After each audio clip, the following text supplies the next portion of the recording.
Learn the most empowering hiring techniques. Land the most desirable talent. Launch your company towards massive success. This is the Higher Power Radio Show with your host, Rick Gerard. All right, so you've built the business. You're the rainmaker. Every deal depends on you. But as your company grows, so does the weight on your shoulders. And suddenly, you're not leading anymore. You're just blocking and tackling. Sound familiar? Well, most founders reach this breaking point where scaling the business means stepping out of sales. But how do you replace yourself without watching revenue stall? On today's episode of Higher Power Radio, we're going to be digging into a pivotal shift from hiring for a position to hiring for what the business truly needs. Discover how uncovering the right person, not just filling the role or filling his seat, can be the breakthrough that gets you out of the weeds and back into growth mode. I'm Rick Gerard, and welcome to the Higher Power Radio Show. We help entrepreneurs and executives win the strongest people. We do so by sharing insights from top-performing rebel entrepreneurs, game changers, and industry leaders, like our guest today, Mr. Charles Eide. Now, Charles is the founder and CEO of Icom.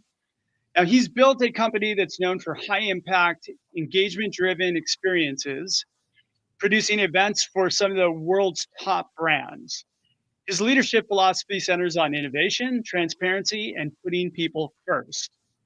Charles is a passionate entrepreneur who also leads Blackhawk Event Logistics, a premium trucking service supporting the events industry. Now, fun fact, Charles is also a private jet pilot. I'm still waiting for him to fly over and pick me up and take me somewhere.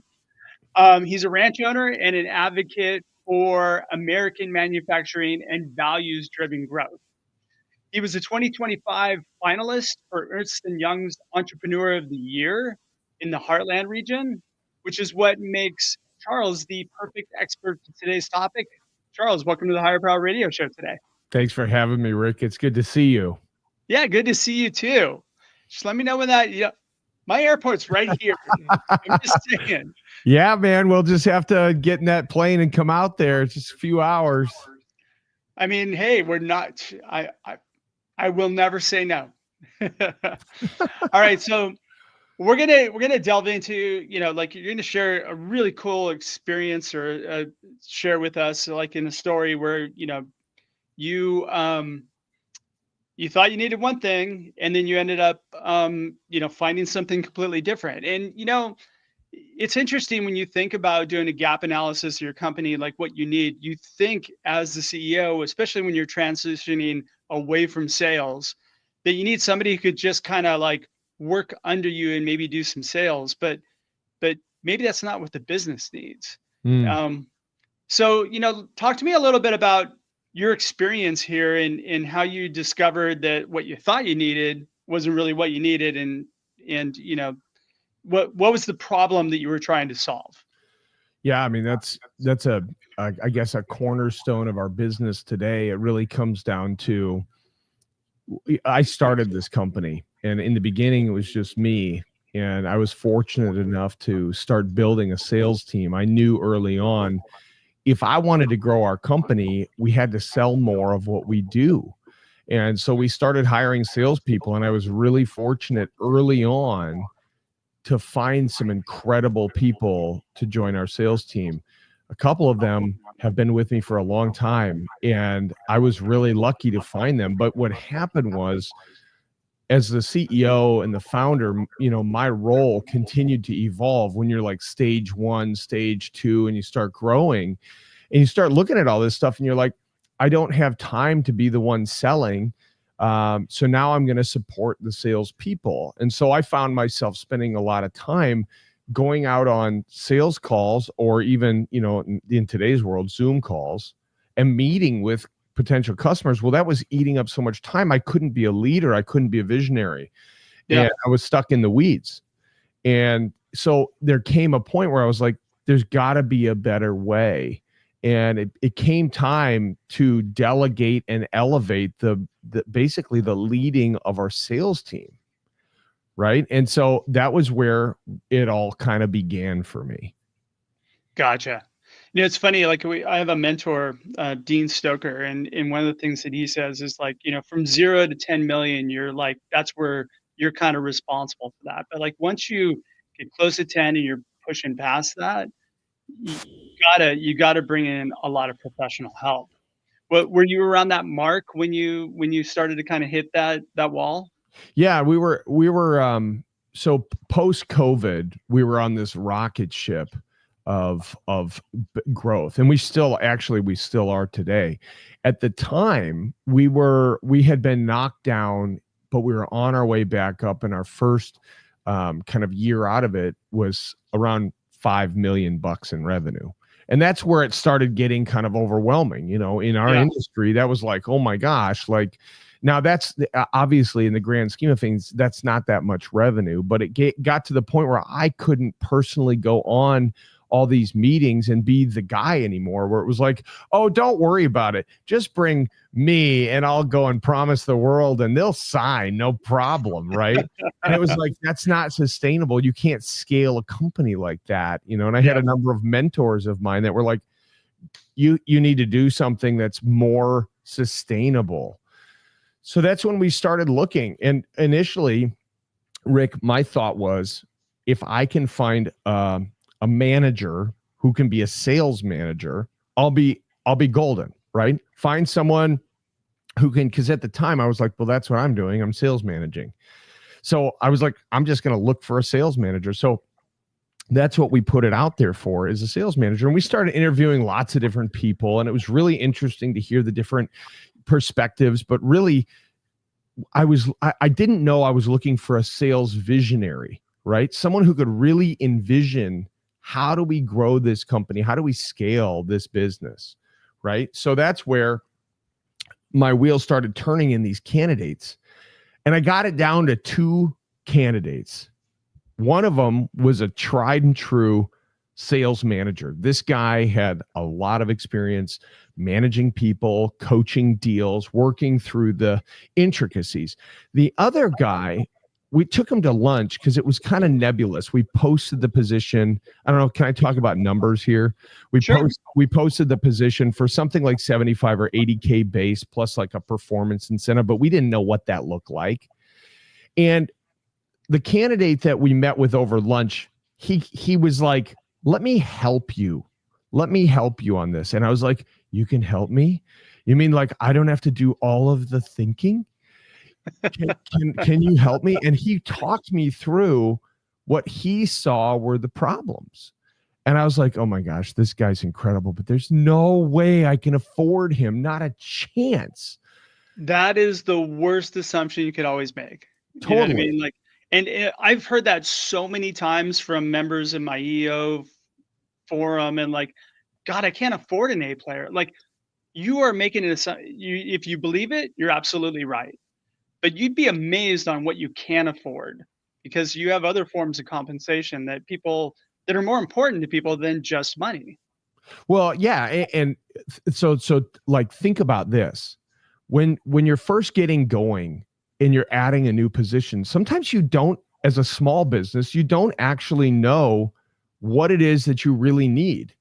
Right. And once in a while you get lucky enough, you stumble across somebody who's like, hey, I've been there before. I know what you need, and I have that skill set.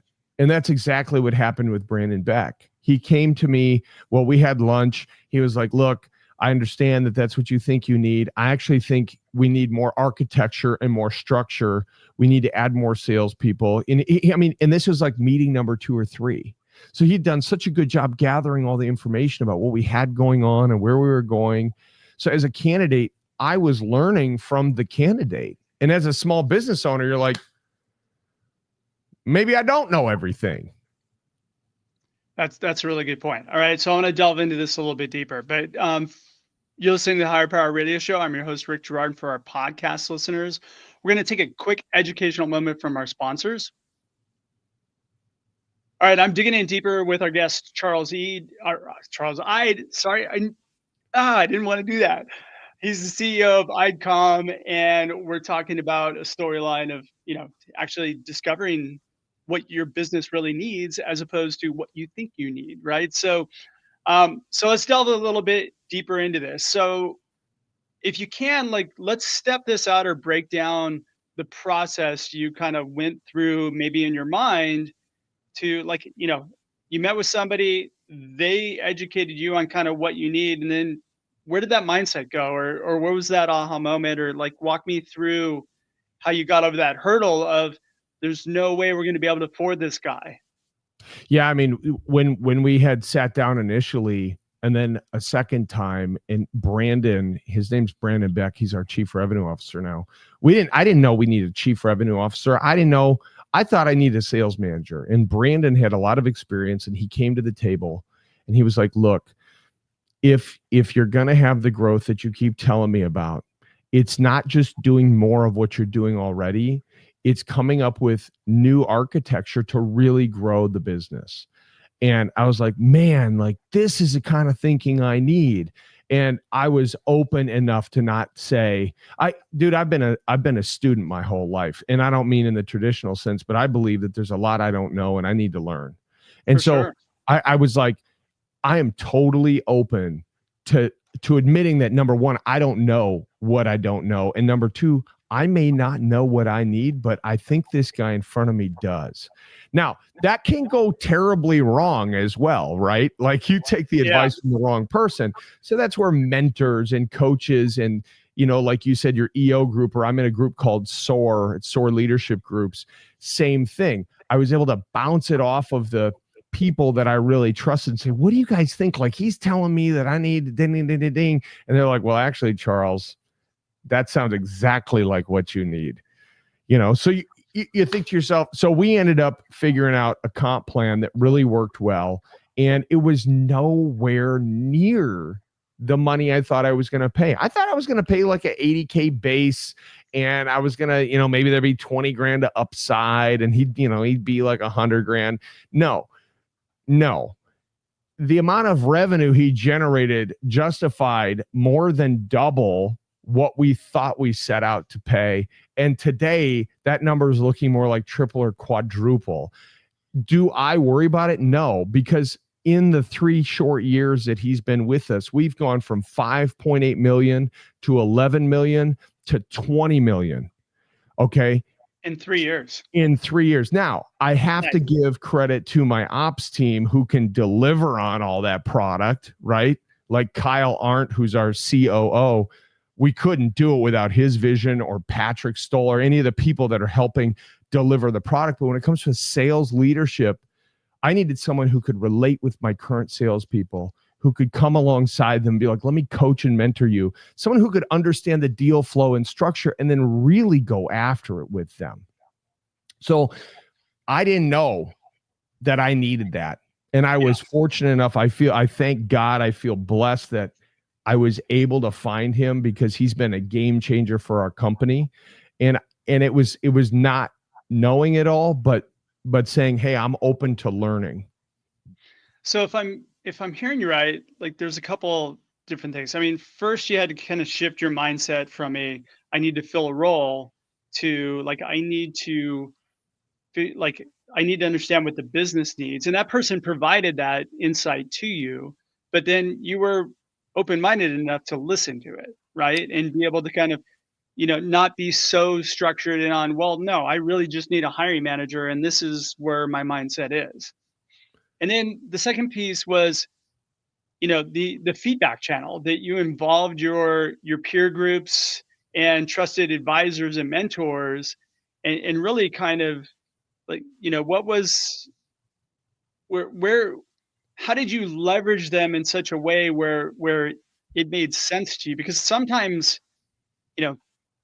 there's bad advice that's given by mentors and peer groups as well, right? So how are you able to kind of navigate that properly to where you were thinking, hey, look at this is a really a strong, this would be a strong move for the business?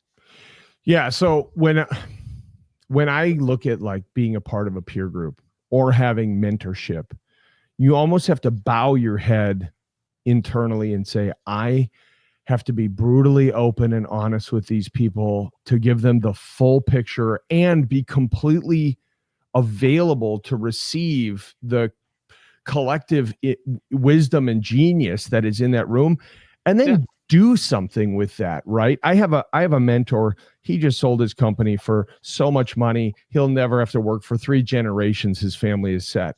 And he doesn't really mentor people. He mentors me.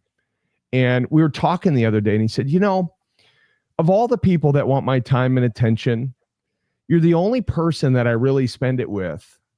And I was like, why is that? And he said, because you take what I tell you and you do something with it. It's like putting fertilizer on good soil. I know that when I tell you something, you're going to make it happen.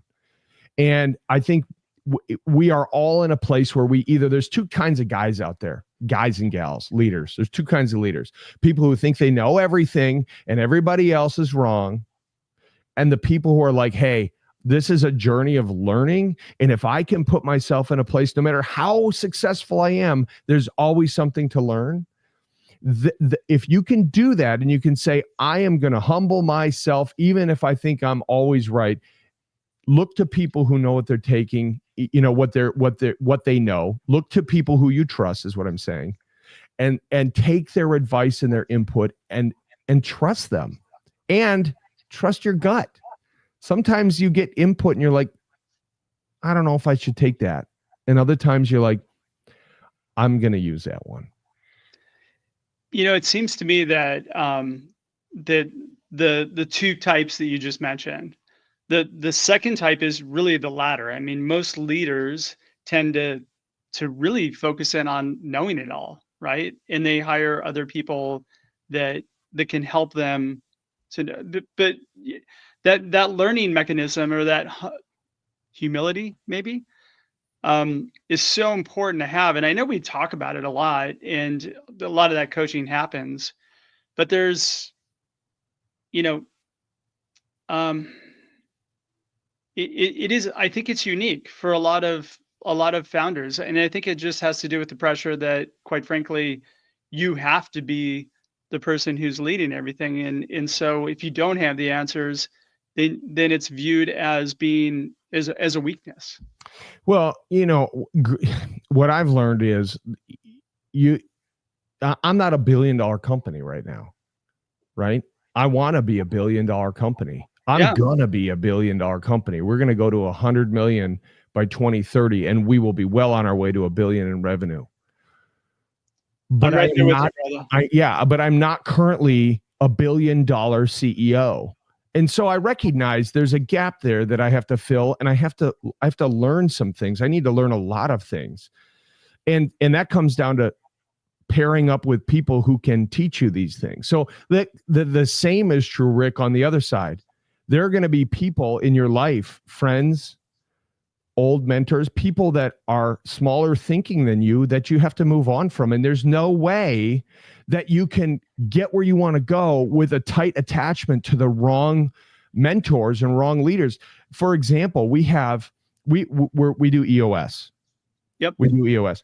We hire an implementer who's incredible. His name's Mike Payton. He was the CEO of EOS Worldwide. That's how good he is. Yeah. But before we had Mike Payton, we had another implementer. For the stage where we were, he was unbelievable. He had so many nuggets that we were able to use and take advantage of. But there came this like awkward stall where he no longer could help us grow because he himself had never been past like $2 or $3 million in revenue in his company. So for me, I was like, the reason it's stalling out is because he's never been where we're going. And so we had to move on. And for small first stage entrepreneurs, he's perfect. He's more than perfect. But you got to move on. That so reminds me of that. But have you ever read the book? It's called What Got You Here Won't Get You There. It's a Marshall Goldsmith book. I've heard of it. I haven't read it yet, but yes. You just reminded me of that, right? Because something at like different stages, what got you here will not get you to the next stage, and you really have to look at the business and the company at each phase and be able to like prep people. Rick, that absolutely applies to the people on your team too, right? Yeah. And that you have certain people who have unlimited capacity, and every time you grow, they grow, right? But then you have other people who cap out. They reach this point where it's like, hey, I need you to think differently. And either they level up or they level out, right? Yep. And it's okay, because no one is going to be left in your business in the end except for you. And we have to continually level up the people. And you know what? You're going to have people who are great at growing, and they'll be with you a really long time. But you're going to have people who aren't. You know what? Let's get back to Brandon. So how'd you land Brandon? So yeah, Brandon had basically said to me, look, here's the deal. I'm not going to work for you for $80K and a little bonus. Like, that's not going to happen. But he was like, but I'll tell you what, you give me, and I don't remember, I think it was like $70K plus a percentage of all revenue. He's like, that way I'm able to get paid what I need right now. So he was able to take advantage of existing revenue. And then he was like, and then all the upside is on me. If I want to earn more money, you know? And so I don't remember. A true hunter. Yeah. I mean, initially I believe it was like 70,000 or 80,000 plus 1% of revenue or something like that. And I thought to myself, at the time it was like $4 or $5 million. I was like, well, that's only an additional 40 grand. So he's going to get $180,000. And if he wants more, he's going to have to, and he did. He continued to hit the bar over and over and over again. And 3 years in now, it's like, I'm so proud of him and what he's done. And I'm so proud of that hire. And I'm so grateful that he brought that to our company and was willing to teach me a whole lot about what I didn't know. Yeah. So it seems to me the point here is that, like, actually, you know, you were bringing value to him as well. That was far greater than the compensation, right? Because he probably could have gone to another company and commanded a much higher salary, but there's something in there. Maybe it's growth, or, you know, maybe he saw the opportunity. Well, I know what it is. Yeah. What is it?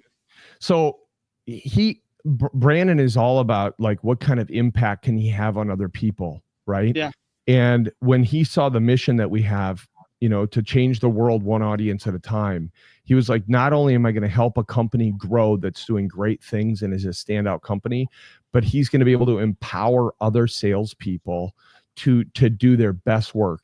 And since he started, our best salespeople, like the OGs who worked with me, they have surpassed all the stuff they did with me. Like, he has pulled out of them so much more greatness than I was able to help them get, because he put his heart and soul into it.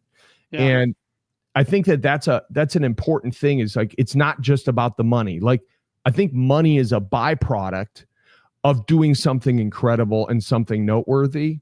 And Brandon saw that in our company. And when his wife was actually out looking for a job a little bit ago, she actually landed on a great spot, but she had left a big corporate job. She was like, I just want to find my Icom, because Brandon had found his Icom, his place where he could be himself. And so it makes a huge difference. So, you know, that's a key thing, is that I want to, like, just stress this, is that it was more about who the company is and who the business, like, it was more about the opportunity and the company more so than the money. And what's interesting is you see a lot of people take jobs for the money, and they don't ever reach their full potential, or rarely do they reach their full potential. But when they're tied to the mission and the vision, and really, like, feel like, hey, this is my tribe, and I'm gonna crush it here. I mean, that's an amazing testimonial that you've been able to build a business that way, in such a way where people have a deeper level of roots into the company than just a paycheck. Well, which could make it, yeah. I think that's why it's so important to build culture and have core values. And even through COVID, we were a standout company because we never went home. We continued to show up in person, and all of our hiring efforts we spend doing our absolute best to bring people in person here. We built a multi-million-dollar facility. We don't have to have all of this, but we have it because we want people to be together. And those conversations you get in the kitchen while you're warming up your lunch or walking to the restroom, those conversations are gold. And to have a culture that attracts people, the money's got to be there, Rick. No matter what, you have to pay people what they're worth. And I think pay them more than what they think they're worth. But the culture is like an experience that's hard to find somewhere else. No, but and I agree with you 100%. When us entrepreneurs though just focus on the money, it's easy for somebody else to come in with a bigger paycheck, right? And so it's funny because I believe that every company has core values. Whether or not they're written down and talked about is a whole different thing. But when you know who you are, it's going to be much easier to attract people that are going to thrive working with you than if you don't know who you are and you're just kind of hoping to just drive business. Yeah. I mean, think about this, we're all going to go home to the good Lord one day and we're all going to be on our deathbed. And I don't think we're going to be sitting there counting our dollars. I think we're going to be thinking about the people that we were able to be with and the people we were a part of. Like, money is a given. You have to have the money. I get it. But it's about relationships. It's about people. And if you can create those valuable connections, no Fortune 500 company can take my people from me. So very true, which is why you don't mind sharing their names, because they're not going to go anywhere, right? So, Charles, 2 or 3 key takeaways you can give the audience that can plug into their business today. What would those be? Put your ego away and stop focusing on being right. Focus on learning. And if you focus on learning, it will change your life. Also, turn the radio off in your car. Stop wasting your brain. It's like mental chewing gum. Listen to books and podcasts. For those of you listening right now, you already know this, but turn off the radio. And the news. And the news. Secondly, would be invest in people.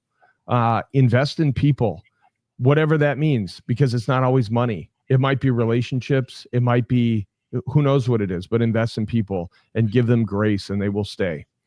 And then thirdly is have a really big mission, like really big, where people can go, I'm going to be a part of that. I have this goofy last name. My last name is Eide. Look at this. It's a weird word. It's a weird name. Everybody calls it Eide or Edie or whatever. It's a weird name, but create something that's big enough that people want to be a part of it. And if you do, it doesn't matter how weird your name is. Yeah. I mean, we're on a mission with InterTrue to eliminate bad hiring from planet Earth. I mean, actually bad interviewing. That is a huge mission. Right? Talk about big missions, Rick. I mean, hey, go big or go home, right? I love it. I mean, there's nothing worse than a bad hire for both the candidate and the company. Amen, brother. Charles, thanks so much for your time investment today. And I want to welcome you to the Higher Power Radio community. Now, what would be the best way in which members of the audience can find your company? Okay, so find me on LinkedIn. That's probably where I'm trying to put most of my, my time. That's Charles Eide. That's EIDE. Or I'm very active on Instagram, Charles Evan Eide, EVAN, Charles Evan Eide, and meet me there. And if you want to reach out, send me a DM on either of those platforms. Awesome. Well, thank you so much for tuning in this week's episode of Higher Power Radio. A quick thanks to our team, Brian Colburn, Andrea Ballin, and Rick Gerard. If you're listening to the podcast, there's my flub. I do 2 an episode. I mean, what are you going to do? If you're listening to the podcast, please subscribe, review, and share. After all, this show's for you. We want to continue to bring you valuable content week after week that you can plug into your business. You can check us out further at Hire, HIRE, Power, POWER, Radio, RADIO.com, or you can drop me an email at rick@intertrue, without an E at the end, .ai. I'm your host, Rick Gerard, and you have been listening to the Higher Power Radio Show. Aloha. Thank you for listening to Higher Power Radio. Catch our LinkedIn Live show every Tuesday at noon, or download the podcast on iHeartRadio, iTunes, YouTube, or your favorite podcast platform. We appreciate you joining us on Higher Power Radio with your guide to hiring success, Rick Gerard.